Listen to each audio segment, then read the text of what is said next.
Hey,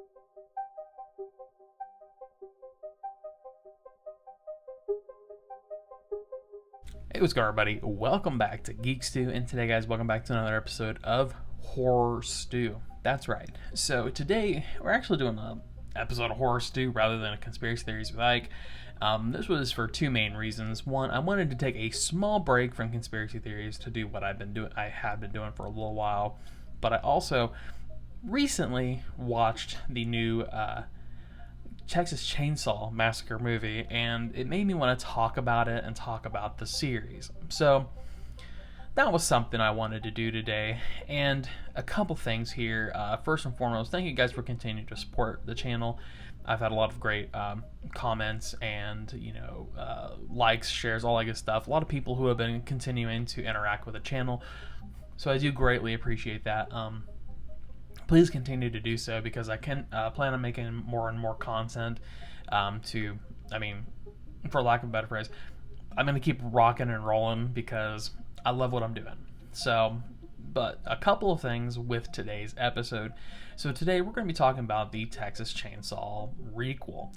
So if you've not seen the recent Scream 5 movie, I pulled this term from that movie. It's called a requel. So what a requel is: basically, it's a movie or content that revisits an old film but does not entirely remake the series, nor is it a simple sequel.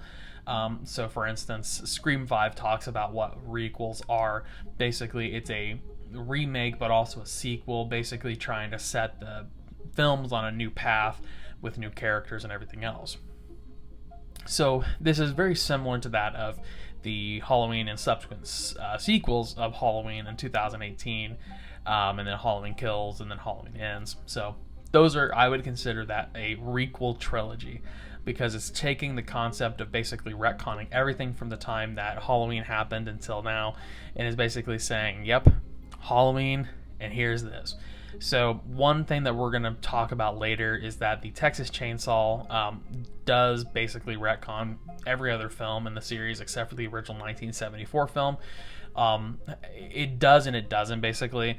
So they don't explicitly say none of the events of the other films didn't happen, but it basically talks about Sally Hardesty, which we'll talk about a little bit, and what happened to her.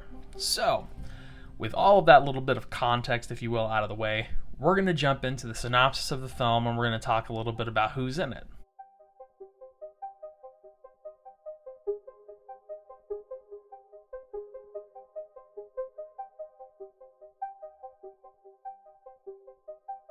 So, of course, before we get into this, major spoiler warning ahead. I'm going to be talking about this film as well as other films, so definitely, if you've not seen this movie or if you've not seen other movies, most of this is spoiler-free until we get to my critique, my conversation of the film. So I'll probably put another spoiler alert when you really need to be worried about it. But if you're worried about any potential spoilers at all, I would just kind of stop now. Come back to this later, basically. So basically, synopsis of this film was released on February 18th, 2022, which at the time we're filming this, it's the I don't know. Anyways, it was about almost a week ago now. So basically, synopsis: picking up several decades after the original film, the story focuses on the serial killer Leatherface targeting a group of teens coming into conflict with a vengeful survivor of his previous murders. So, a couple quick notes on the people who are in this film. It is directed by David Blue Garcia. He's a relatively new director. He did this movie in another called Tahano in 2018. Has worked on a couple other things, such as Rooster Teeth's Bloodfest, as well as Red vs. Blue. So anybody out there fans of Rooster Teeth, your boy's here. The cast is actually pretty decent. The titular final girls, they are Sarah Yarkin, known for Happy Death Day to You and American Horror Story, and then Elsie Fisher. She's known for a few things, but specifically and weirdly enough, she's Agnes from Despicable Me. So if you've never seen that, it's actually really interesting. I could hear it in her voice a little bit.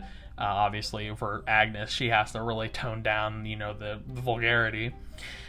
Some other good performances: Mark Burnham as Leatherface. Honestly, really really positive review from Mark Burnham. Also, Olwen Foire as Sally Hardesty. I think I pronounced her name right. And if you didn't know, Sally Hardesty is from the 1974 Texas Chainsaw, originally portrayed by Marilyn Burns. So we'll get into this later, but obviously Marilyn Burns couldn't come back to reprise her role, so Olwen did a great job of doing so. And honestly, if I'm going to be honest, from the get-go, before we really get into like the meat of this, the casting made sense. All of it was good. There was no actual like issues with the casting. Like, I didn't see anybody in the film that I felt like didn't belong.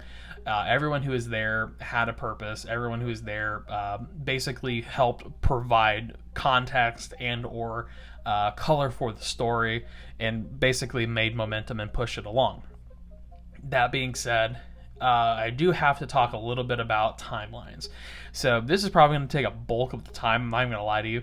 Talking about the timelines of the Texas Chainsaw series is absolutely crazy. But since we've already got a little bit of a synopsis and an overview of some of the people in the film, let's step into the madness that is the timelines of the Texas Chainsaw Massacre.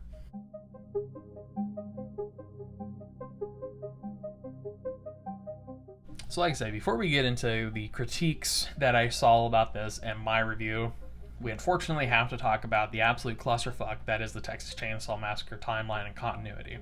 So Digital Spy actually did a really good article about this, and I'll link it down below if you want to read it. Basically, what I'm presenting to you is how they laid out the timelines.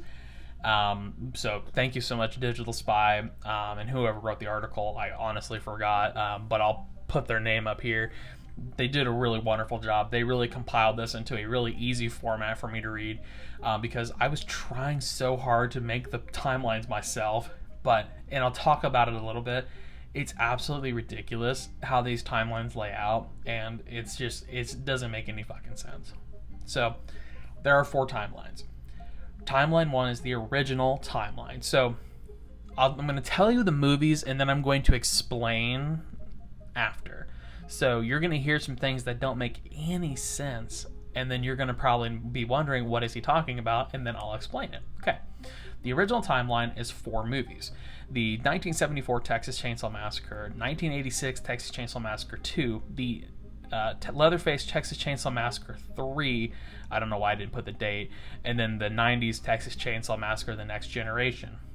Which, fun fact, The Next Generation was actually shelved completely. It wasn't going to come out. It had Matthew McConaughey and, oh my god, who else? I'll plug their name right here, but it's another big actress from the 90s and 2000s. Renee Zellweger, I think. If I'm wrong, editing will put in their name right here. So if you don't see a name here, that means I got it right. So those 4 movies are part of the original timeline. Now here's the deal. For lack of a better phrase, these movies aren't even really connected per se. They're all sort of, they all kind of source back to the original 1974 movie, but they're not true sequels to one another. So basically, before it was cool to remake movies and do like requels, right? The Texas Chainsaw Massacre was just making bullshit up as it went along. So each movie really doesn't have any firm connection to each other, but they all kind of connect back to the original, because the original is sort of like the base, if you will. But yeah, so if you watch those movies, they're good fun. I've not actually seen the 2nd, 3rd, or 4th movie, but I am going to watch them here soon, so that way I can, learn a little bit more about it. But from what I've heard from other people, they're a lot of fun, goofy movies in a lot of ways. Obviously, a little scary at times. But anyhow, that's the original timeline. Those movies kind of stopped being made, and then in the 2000s, the Platinum Dunes timeline. So Platinum Dunes was a company that was made up. There are a few people, but notably is Michael Bay. And I don't get me wrong, I actually like Michael Bay sometimes. I don't like him as a person, but his movies are, all right. So the Platinum Dunes timeline were basically the remake of the original movie in 2003. So the 2003 Texas Chainsaw Massacre. And then they made a prequel to the 2003 movie in 2006. But the events of the 2006 movies took place in 1969, about 5 years before the events of the 2003 remake. So basically they kind of started their own series. I have not seen Texas Chainsaw Massacre: The Beginning, which is the prequel in 2006. I have seen the 2003 remake, and I do have to say that as far as remakes go, the 2003 remake was pretty solid. But I'm gonna actually, like I said, I'm gonna watch these movies here soon, so I may come back and do like an official rankings video once I actually watch all these movies. But we'll talk about that later.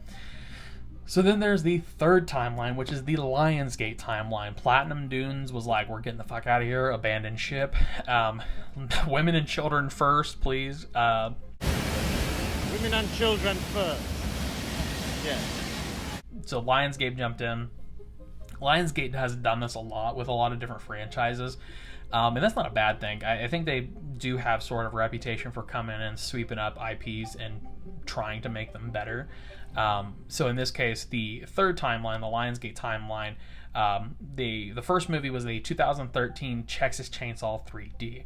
Now this was a direct sequel, mind you, a specifically direct sequel to the original 1974 movie. And then in 2017, they also made a prequel to the original film. The original movie, the prequel, basically was set in 1965, but they also said that the 1974 Texas Chainsaw took place in 1979. I think that it's either this one or the Platinum Dunes timeline, but they're basically like, yeah, we know it came out in 74, but it actually happened in 79. Promise you this makes sense. Don't question it. So yeah, basically Lionsgate jumped in. They made their own sequel and prequel. I think I've seen the 2017 Leatherface, I think. And I don't think it was bad. I just don't think it made sense. But I mean, it is what it is, right? So the final and last, and the timeline that we're probably going to be talking about most today, is the Netflix timeline. So Netflix took over, and the interesting thing about the 2022 movie, I've kind of mentioned this already, is the new timeline. It doesn't retcon, but it doesn't talk about the other films. So the director specifically said that, he doesn't want to do what a lot of horror series does and forget where they came from. So the long and short of it is, the primary thing that this movie accomplishes is that rather than saying that Sally Hardesty, so the original Sally Hardesty from 1974 Texas Chainsaw Massacre, in subsequent films they do reference her, but they say things like she slipped into catatonia, which was like the 80s way of saying that she went crazy. And then, or saying that she died. That was another one, that she died at some juncture or killed herself. So basically, rather than saying that crazy shit, they basically just said, you know what, she became a badass sheriff, and she's been seeking vengeance for years. Very, Lori, what is it? Oh god. Not Myers. Oh shit. Anyways, it's very Jamie Lee Curtis of Halloween, if you will. I can't remember her name now. Laurie Holt? No, that's a person. I don't know. Anyways, the point being is that this is a direct sequel to the original 1974 Texas Chainsaw Massacre. 30 years later, right? Basically what Halloween did, for lack of a better phrase. And it's not to say that's a bad thing. Honestly, I'm seeing that this makes a lot more sense. Like, if they could do this with all horror movies, like if they could do like a Friday the 13th or a, I don't know, Nightmare on Elm Street movie that's similar, I'd be all for it. So yeah, basically this timeline says 1974 Texas Chainsaw, skip forward 30 plus years, about 30 years, and then the 2022 Texas Chainsaw Massacre movie is the next in that sequel timeline. No wait, that's more than 30 years. Shit, that's 50 years. Maybe it is 50 years. I don't know what they actually say it in like the, in the movie. They're like, 30 years ago. But anyways, so they basically give clarification as to what happened to Sally Hardesty. They bring her back. They also introduce new final girls, and there is the possibility of sequels. So that's a good thing, as long as you like watching horror movies. There is more to come potentially. The director of this movie, who I actually mentioned earlier, if you didn't remember, it is David Blue Garcia. He actually mentioned that he would not be opposed to making more movies. He basically would like to make more movies in order to kind of flesh out this portion of the universe and maybe also leave some connections to other timelines, if you will. So that's actually really cool. I look forward to those movies. But now we need to get into some of the criticisms that were brought forward to this movie. I normally don't do it this way, but I wanted to kind of change the format. But I do have some specific reviews that were done about this movie. Some are actually bad, some are good, and some of them are just fucking funny. So let's jump into the criticisms of the Texas Chainsaw Massacre 2022.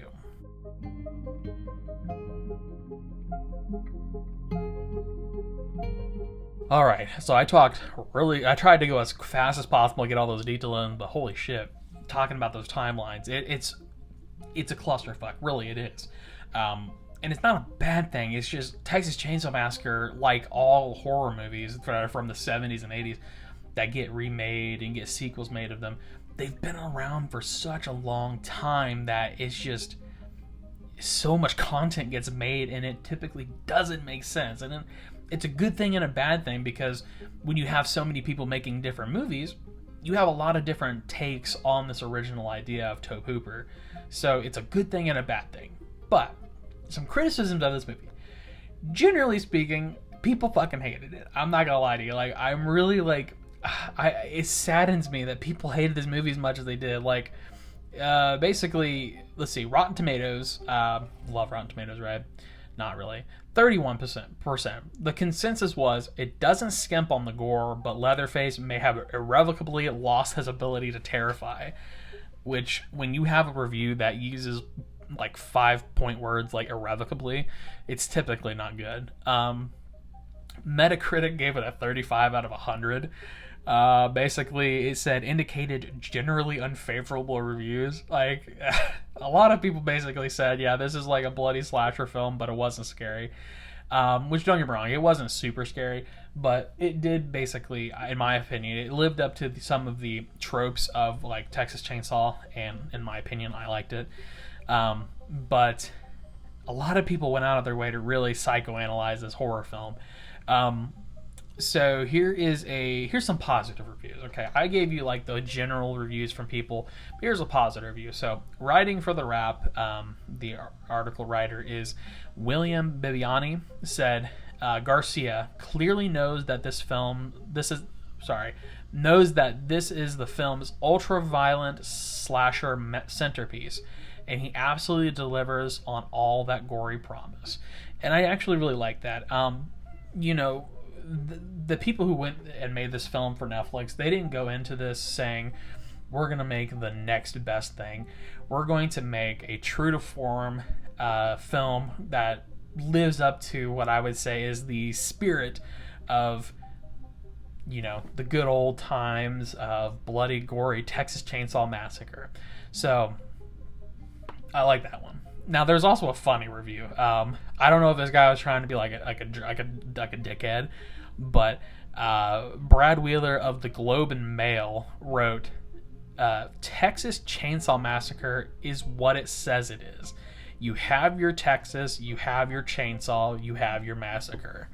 So I don't know if that was supposed to be a good thing or like a bad thing. I don't know how to take that. That's like saying, like, it's like reviewing Halloween and saying, like, you have your Halloween. Like, okay. I don't know what the fuck that's supposed to mean. Sounded kind of like a threat. So yeah, that's kind of what we have for reviews. Not a lot of people liked it, guys. I'm not gonna lie, but that doesn't mean you shouldn't watch it. So we're gonna jump into my review of this film.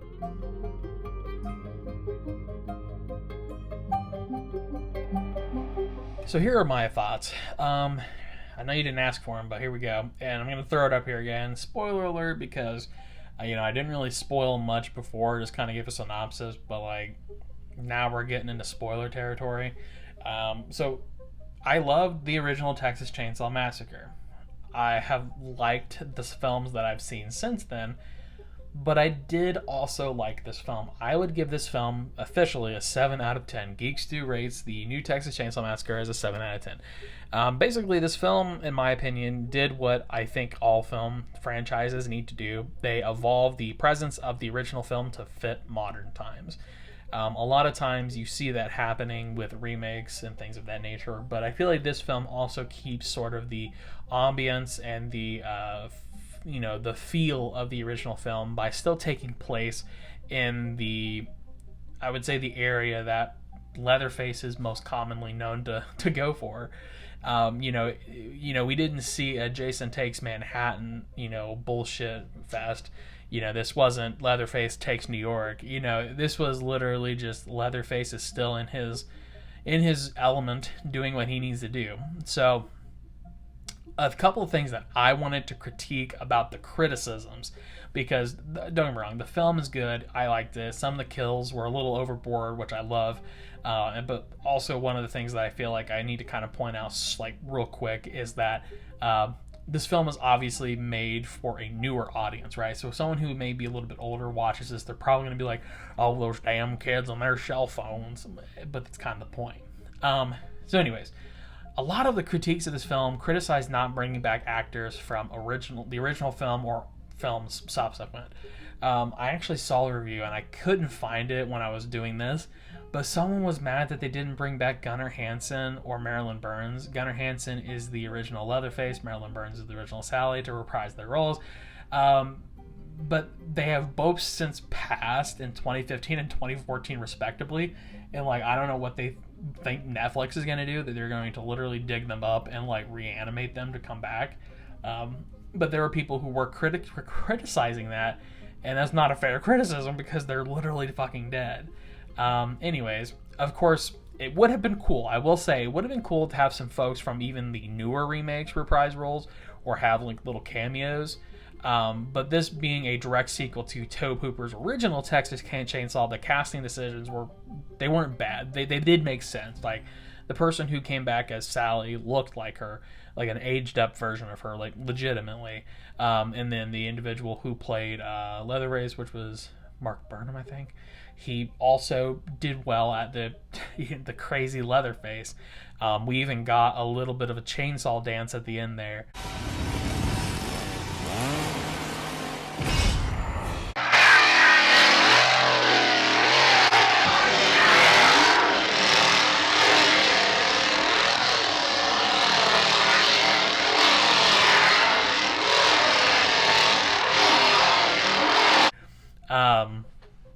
But yeah, the film was bloody and gory, had lots of interesting shots and inventive kills. The film plays definitely with emotions, and it gives you sort of a sense of security and thinking that there may be more survivors than there actually are going to be. But right at the last second, they ripped that away. Overall, it was entertaining. Reminded me of the old school Texas Chainsaw with the modern twist, so I can't complain. I got what I wanted out of this film, and I think that's all that really matters.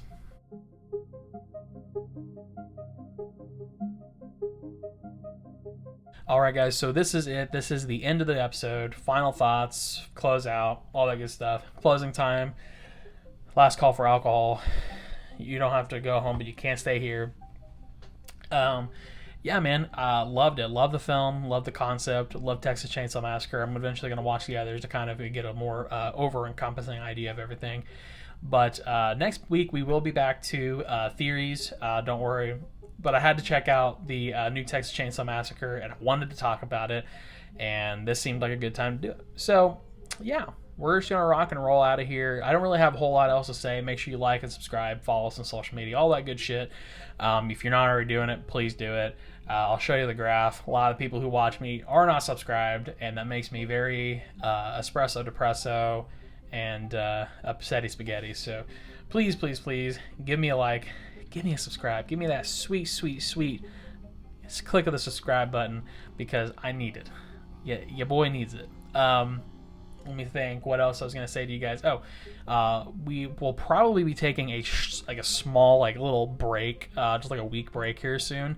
So I'll get more information when I get that, but there will be a week here coming up soon where I'm just going to take a break. Not even necessarily a break, but I'm actually going to use it to try and get some episodes on the backlog because I am moving soon, and moving is going to take a lot of time for me, so I'm probably at some juncture going to take a small break And during that break, I'm going to create some episodes, get them posted, get them scheduled for future weeks, because it will be a lot easier for me to have just a bunch of episodes already ready to go and then make them as I can. So that's going to be it for today, guys. If you would like, again, like and subscribe, follow on social media, but if not, that's fine. Just continue to watch the videos. I love it. But we're going to say stay safe, stay happy, stay healthy, stay awesome, and we will see you in the next one. See ya.